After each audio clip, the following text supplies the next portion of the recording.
7 নম্বর সূরা 24 নম্বর আয়াত, ক্বালা বিতু বাযুকুম লিবাযিন আদুউন ওয়ালাকুম ফিল আরজি মুস্তাকারুন ওয়া মাতাউন ইলা হিন।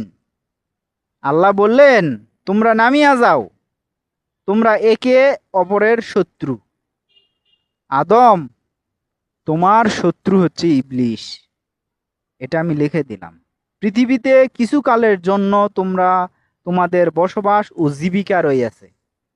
পৃথিবীতে যাও, পৃথিবীতে থাকো, সেখানে বসবাস করো, সেখানে আমি খাবারের ব্যবস্থা করে দেব, যাও। আর আমি চূড়ান্ত সিদ্ধান্ত জানাই দিলাম যে শয়তান হচ্ছে তোমাদের প্রকাশ্য শত্রু। শয়তান প্রকাশ্য শত্রু আল্লাহ বলে দিলেন। শয়তানে কি দেখা যায়? এটার ব্যাখ্যা কি হবে? আল্লাহ তো বলে দিলেন যে প্রকাশ্য শত্রু, গোপন শত্রু না।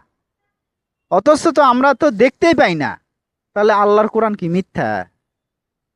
এটার ব্যাখ্যা কে করবে?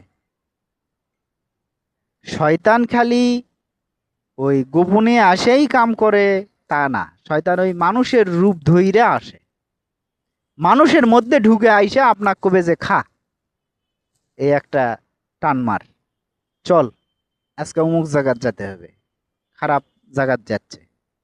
এটা কে করিচ্ছে? আপনারই আর একজন সাথী করিচ্ছে। ওর আত্মার মধ্যে শয়তান আসে ভর করিছে। তাহলে এখন ওক দেখতে পাচ্ছেন না?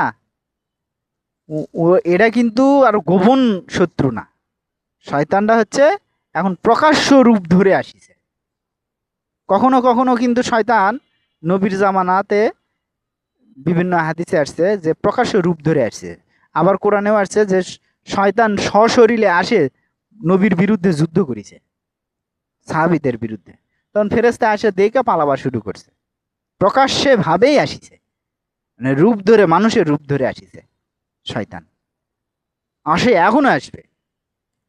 আপনি যদি সঠিকভাবে শয়তানের পূজা অর্চনা করতে পারেন, তাকে যদি খুশি করতে পারেন, সে আপনার কাছে চলে আসবে, আপনার সামনে আসবে, আপনার কথা কবে।